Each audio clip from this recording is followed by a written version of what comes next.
So if you guys are here to learn a bit more about running pain-free, you are in the right spot. We're going to be going over the best warm-up prior to running, and then also go over some other common injuries that we see with in runners, and discuss kind of some treatment options with that, and give you guys some self-assessments to figure out, what exactly is going on. So let me pull up the slideshow here. And if you guys can hear me, all right, go ahead and put in comments whether you can or not.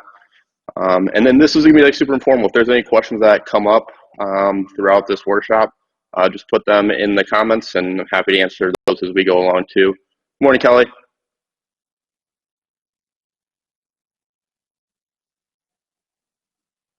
All right. So for those that don't know me, my name is Dr. Ben. I'm a physical therapist with Pro+Kinetix Physical Therapy and Performance practice within Truve. We specialize in helping people that are active adults or athletes that are trying to get back to working out and doing it pain-free, and realizing, just because as we get older and stuff, a lot of times people will use that as an excuse that, oh, it's just part of aging, it's normal to have pain. Well, that's not necessarily true. I know a lot of people that are 75 and able to exercise pain-free, and I know a bunch of 20-year-olds that have shoulder pain, knee pain, low back pain, way more pain than these 70 or 80-year-olds. So age is not always correlated with pain or injury. Okay, and just some quick facts about running. So up to about 70% of recreational and competitive runners usually sustain overuse injury, can sustain an overuse injury during any 12-month period. 42% of all running injuries are to the knee, and then followed up by 17% to the foot and ankle, and then 13% to the lower leg, usually like with the shin splints, and then about 11% with the hip and pelvis. And why are running injuries so prevalent? And it's because when we run, we are landing with 3 to 5 times our body weight, right? And a lot of times when, no knock on runners, but a lot of times when people that are really dedicated to running, they don't do any strength training. They just run. And what happens is when your body's having to support 3 to 5 times your body weight at every step, and especially if you're putting on high mileage, your body's eventually going to break down if you don't have that strength. So we're going to talk about how important strength training is today as well, and some exercises that are going to help out with that as well. Okay, so let's go over like some predictions or predictors of injury. So history of injury, all right, is the biggest one. Okay, so if you had injury in the past, most likely you're going to sustain another one again if you didn't treat that root cause or figure out what was going on with that.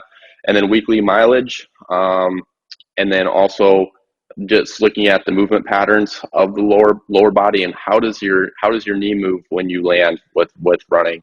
How does your ankle respond to those impact forces? And another thing is body mass index. All right, like I said, we land 3 to 5 times our body weight. So if we're able to lose 5 pounds, right, that decreases how much compression we're landing with, right? 5 pounds lost, if we're doing we times that by 3 to 5, we're looking at between 15 to 25 pounds of less impact just from losing 5 pounds. So it can make a big difference with regards to that. Okay. So we're going to talk about like most common types of injuries that we see with runners, and kind of describe those as well. Hopefully that so far everything makes sense and whatnot. And again, just go in the comments if something doesn't quite make sense. All right. All right. So number one thing is patellar tendonitis. Okay. Patellar tendonitis is inflammation within the patellar tendon. Okay, so the patellar tendon is, let me go ahead and I'm going to switch my screen here so you guys can see a little bit better. Just a second here.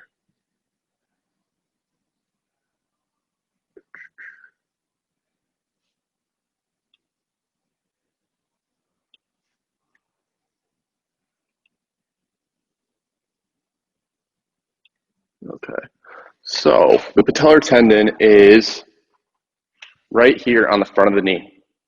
Okay, right here. And so a lot of times if people have pain here, it's likely due to patellar tendonitis. Right?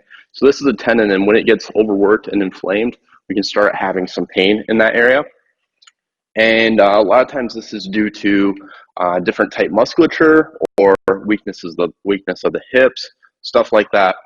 And so one thing that can help a lot with that is just loosening up the quadricep muscle. And the reason for that, give you guys a little bit of a brief anatomy here. So we have our quad muscle, okay? Our quad muscle is on the top or front part of our thigh. And then it comes down and it attaches at this kneecap, okay? My kneecap's right here. When I'm standing, okay, with my legs straight, my kneecap is here, okay? Now watch what happens as I bend my knee. You guys see how this drops down? Now my kneecap is down here, okay?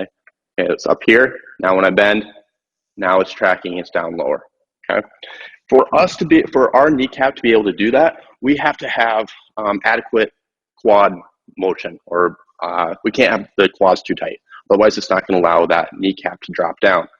If that kneecap doesn't drop down, then we start seeing it sit a little bit higher, and it's not traveling in the groove that it's supposed to.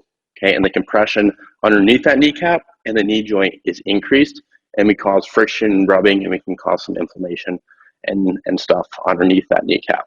Okay, and that can impact the stresses placed on that patellar tendon.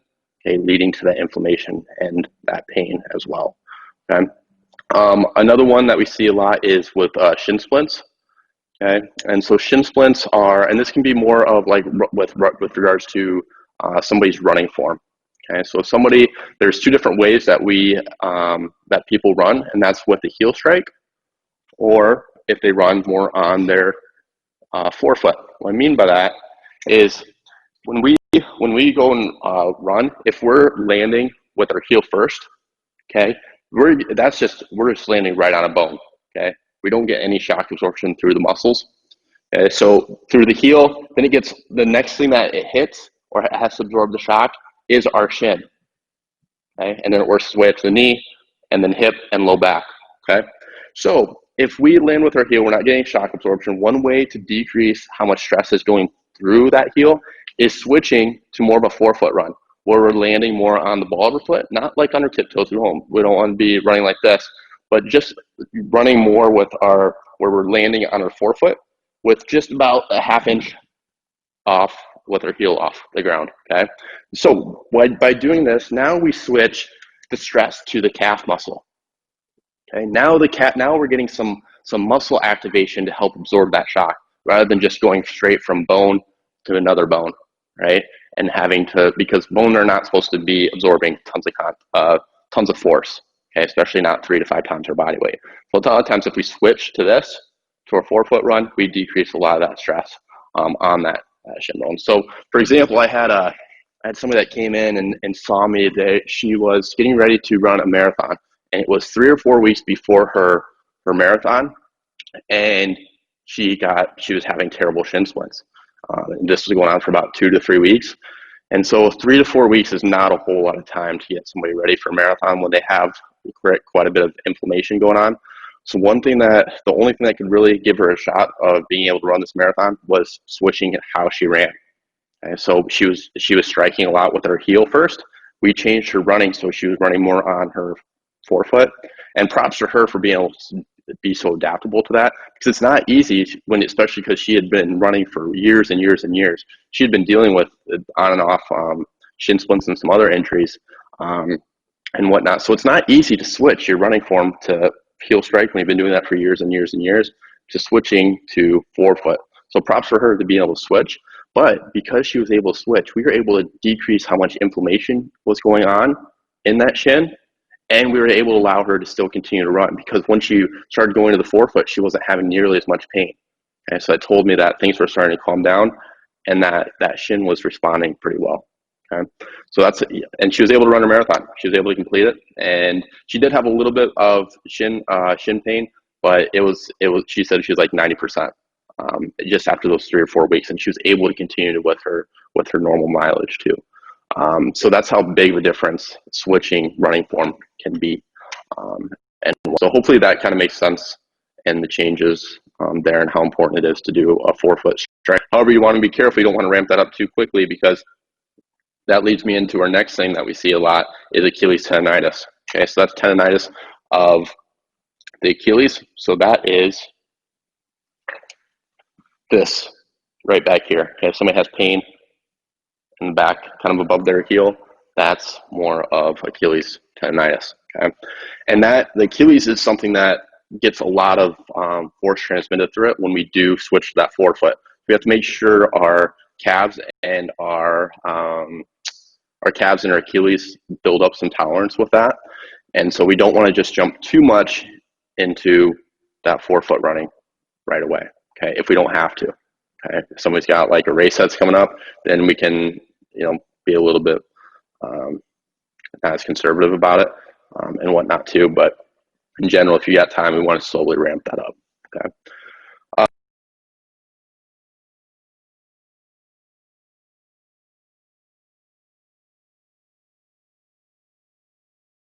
Where we have pain on the outside of our knee. Okay, it's like right here. Okay, so we have our IT band that spans from our hip. Okay, it starts from here and then it goes down and attaches at the side of the knee here. Okay, a lot of times people will have pain right where that inserts. Okay, and that's because that IT band gets irritated or tight after running. Okay, so I hear a lot of people like, oh, after I foam roll my IT band and stretch my IT band, it feels better, but then 2 or 3 days later, it's back after I run again. Okay, so the thing with mobility and like foam rolling and stretching is it's great, but you're really just treating the symptoms. So you got to find what the root cause of it is. Okay? And the root cause of IT band issues is actually due to weaker muscles, especially up the chain, such as in the glute muscle. Okay, so if we have a muscle, it's called the glute medius. Okay, so it attaches, it's kind of like right here, okay, right on the side of the hip, and it's responsible for kicking the leg out, or if we're squatting, it's responsible for not letting the knees collapse in, or if we're running, it's responsible for not letting that knee collapse in like this as we run. Okay, next time you guys go out running, I want you guys to watch people run. Okay, I do this on my runs, it's good entertainment. So watching their knee angle as they run, when they land, is their knee collapsing in? Or is it staying out here where it should be? Okay. If their knee is collapsing in like this, it's mainly because they have hip weakness. Right. So like we talked about, the orientation of the attachment of that IT band is from here to here. So every time that knee collapses in, guess what structure is getting stretched and elongated and irritated? It's that IT band. Okay. And so if we just foam roll and we just stretch, that doesn't change the fact that our knee is collapsing in every time when we go on a run or anything like that. So if we treat the root issue and start strengthening that glute medius muscle like we're supposed to, then we don't see that knee collapse in so much. Okay, so that's super important. Next thing, so that's the main injuries we see. There's a few other ones like plantar fasciitis and whatnot, but those are the main injuries that we see. Hopefully that makes sense, guys. If you have any questions about those injuries, just let me know. All right. So let's get kind of into treatment and kind of what our thought process is as a physical therapist when somebody comes in with running injuries. So we need to find and understand the cause, right? Is it the way they're running? Is it weaknesses or imbalances, or is it is it their nutrition? Are they not getting enough water intake? There's so many different. It's a multifaceted issue. Okay, so we need to find and understand the cause of it, because we can do all the treatment we want, but if we keep going back to what's irritating or causing this issue, it's an uphill battle. Okay, so next thing is we need to control swelling. We need to let that swelling decrease. Usually give 5 to 7 days of rest just to kind of reset everything, and then we need to start restoring range of motion. Are the quads tight? Are the IT bands tight? We need to start stretching and loosening those up to get the stress relief, the pain relief. And then also we need to, lastly, it's kind of like phase 2, is strengthening and getting to the root issue of it. And then phase 3 is making sure this doesn't happen again, right? And looking up the chain, make sure everything else is working properly throughout the body. All right, and then another thing is like weight loss. If somebody's a little bit overweight, this can be impacting things too, because we talked about how body mass index impacts and can increase the risk for injury because we're landing with 3 to 5 times your body weight. And then also activity modification, getting in a variety of exercises or activities where we're not just always doing running. We're doing biking, we're swimming, we're doing strength training. stuff like that. We need to do other things, other activities outside of just running. Okay, we need to strengthen up the body. And so strength training with runners, I can say confidently that runners should be strength training at least 2 to 3 times a week. Okay, and doing full body movements, squats, deadlifts, lunges, single leg exercises, stuff like that. Okay, and then also knee braces. Okay, what does the evidence say about this? So what the evidence says about this is that we need to we shouldn't necessarily need to be relying on knee braces. Okay, the knee braces, what they do is, and any brace in general, what it does is it helps provide support for that knee, where we should just be getting that support from other muscles. Okay, such as our glutes, our quads, our hamstrings, stuff like that. We should be getting support from those and not rely on knee braces.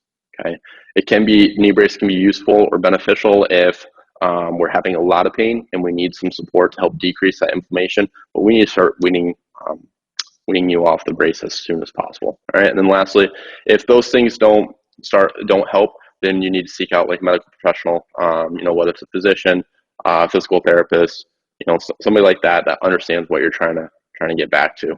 Okay, so that's kind of the treatment in a nutshell. It's a little bit more complicated than that, but that's a good place to get you guys started. One thing I wanted to do today was give you guys a good warm-up that you can do for people that want to run and not have pain, and make sure that they're effectively warmed up. So we're going to go ahead into that. Again, do you guys have any questions about any movement or any of the pathologies or anything that we talked about so far? Okay, awesome. Not seeing any. All right. Before we get into the warm-up, actually, let's go over just a few other general tips. Okay. So we need to make sure that we're also progressing appropriately into exercise. This is where I see a lot of people get injuries, and it's because they accelerate and increase their mileage too quickly. This has been super common as of late with the shelter in place and everything, because now the people that used to go to the gym aren't able to, and they're just doing it. Some are switching to at-home workouts, but a lot of people are starting to run more than they used to, especially because people get quite a bit of stress relief from running too. So I've had a lot of people reach out with regards to having more pain with running and whatnot, especially if they're just starting up.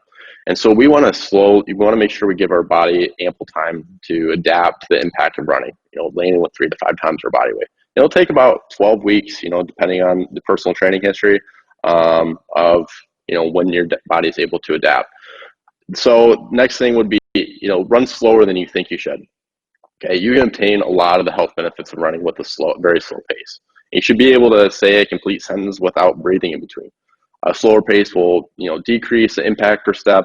It will also allow for a smoother transition to adapting to that impact.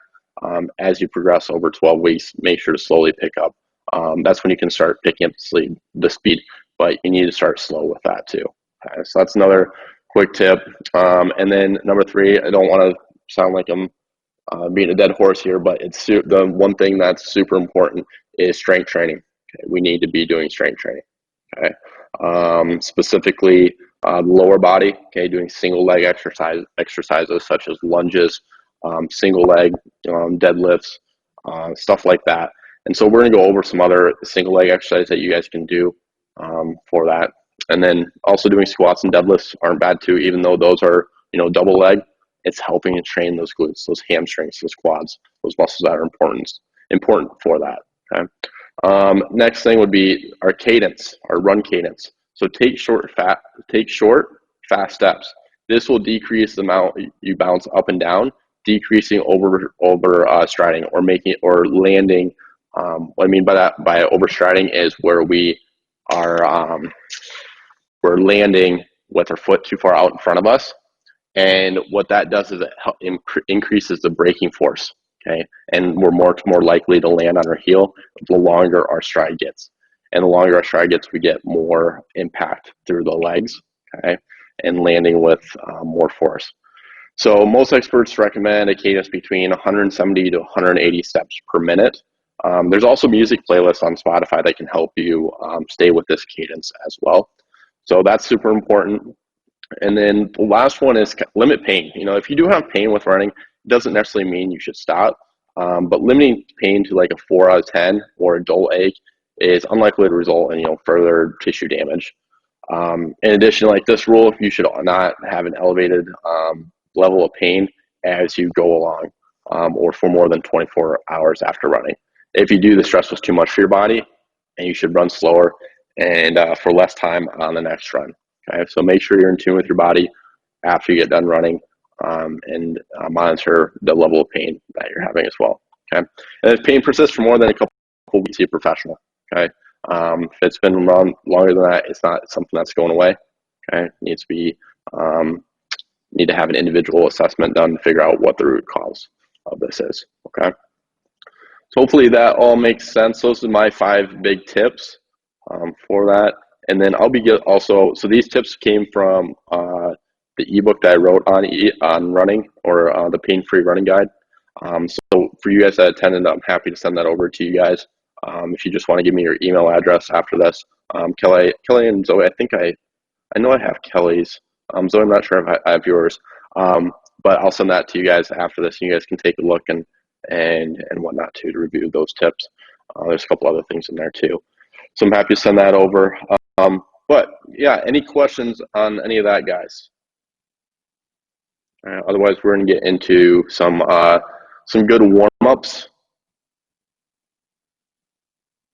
for prior to running. Let me go and pull those up. Okay, so again, if you guys have questions, type that in. I'm going to go grab the equipment we need for this. For you guys that are watching, you could grab like a small loop band, okay, elastic band, and we're going to need that. I'm going to go grab mine.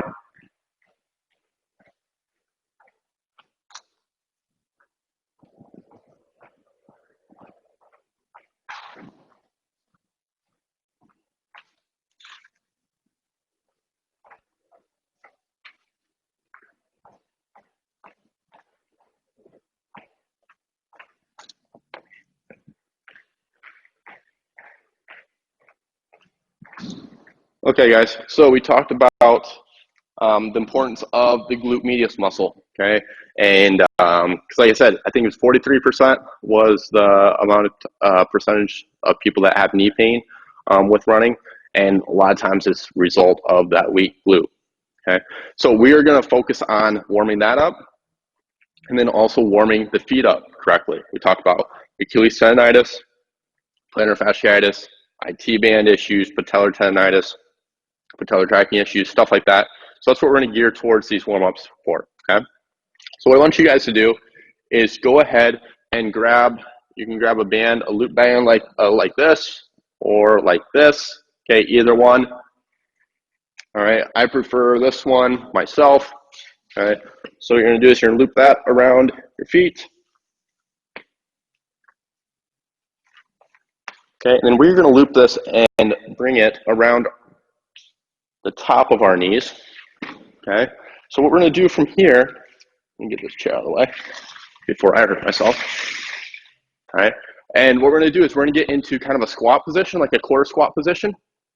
Okay, and then what we're going to do from there is we're going to try and pretend like we're trying to separate the floor with our feet. Okay, I'm representing my hands of what I'm trying to get my feet to do. Okay, what I'm doing is I'm turning out and coming back in. Okay, we don't want to be moved. We don't want our feet to be turning. I'm going to back up here a little bit so you guys can see my feet too. Okay, so what I'm doing here, again, is just trying to separate the floor with my feet, and in doing so, I'm actually moving my knees out. Okay, don't let the toes come up or feet round out like this. Okay, we want to make sure we keep our big toe pushed down. Okay, and then we're just doing 15 repetitions here. Okay, make sure when we pull out, we're holding and pausing, and then slowly coming back in. Then quickly going out, slowly coming back in. Okay, and we're going to do about 10 repetitions of this. And you should feel this kind of in the glutes, on the side of the hips. And this, again, this is just a warm-up. We don't want to be fatiguing these muscles out too much. Okay, we just want to do one set of 15 of this. Okay, to strengthen, we'd ideally want to be doing 3 to 15. Okay, so on days you're not running and you want to strengthen up things, do 3 sets of 15, but before your run, all you want to be doing is 1 set. Okay, we don't want to be fatiguing these muscles out too much. Okay, next one is called the fire hydrant. Okay, all right. So what we're going to do is this is great for warming up the hips as well as warming up the feet. So like I said, when we're running, we're never on 2 feet at one time. Okay, we're always on one leg. So it's left versus right. We're always on one. Okay, so we want to do exercises that are going to replicate that. So what you're going to do is you're going to go into a single leg stance, bend the knee slightly. Okay, and then what we're doing from there is we're kicking out and coming back in, out and in. What we don't want is, as I bring this knee out, we don't want to see this knee collapse in. We want to make sure we're fighting that. Okay, keep that knee out. Okay, and fighting that. Okay, again, try not to let your foot come up. We want to keep all our toes in contact with the floor. Okay, evenly distributed throughout the feet. Okay, and then out again, back in. And again, we're pausing when we get out here and slowly coming back in. Out and back in. Out, back in. Okay, so you're going to feel this on both glutes. Okay, the one that's moving as well as the one that with the leg that you're standing on, because that leg that you're standing on has to stabilize the pelvis from not dropping down. Okay, so you're going to feel them both. That's normal. Okay, again, same thing other side. And you might notice some imbalances between left and right, such as might be easier to balance on one side versus the other.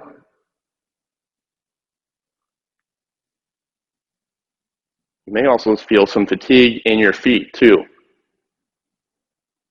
and because your foot and your ankle has to work quite a bit to stabilize. Do 3 more. Good, and relax. Okay, so those are 2 good ones. We're going to go over 1 more. All right, and again, this is for the hip. So what you can do is you can get in a half kneeling, or sorry, a half quarter squat position like that, like this, and then we're just sidestepping. Okay, and back. And ideally doing about 15 steps each direction. Okay. Should feel this quite a bit in the hips too. All right. So like I said, we don't want to be over fatiguing the muscles. Okay. So I just choose 2 to 3 of those exercises and do 1 set of 15. Okay. Again, these aren't just like some made up exercises that I chose. All right.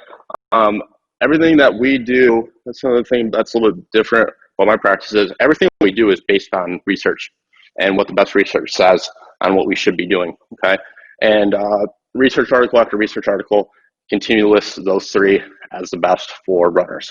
Okay, so it's based on research. Okay, let's see a comment here. Sometimes you do that fire hydrant exercise on the ground on all 4s.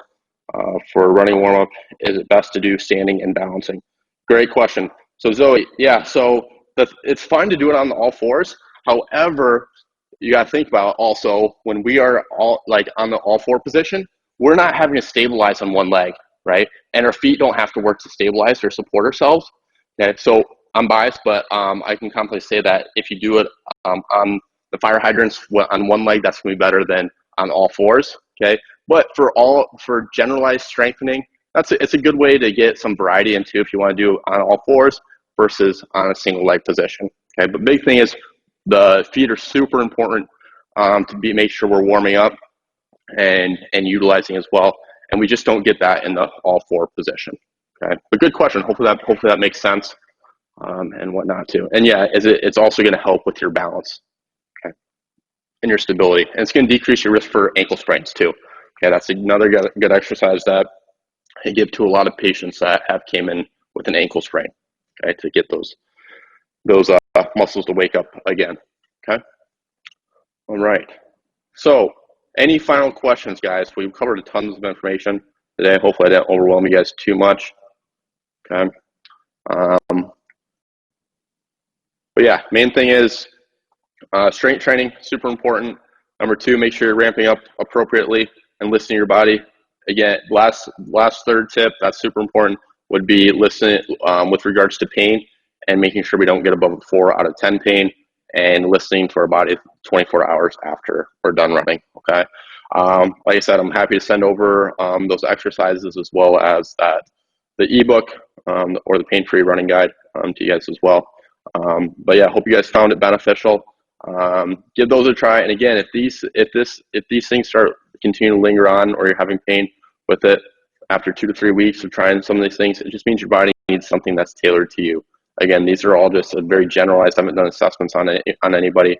We need to make sure we get to the root cause of it and correct it. Okay. All right. But I hope you guys enjoy the rest of your day, and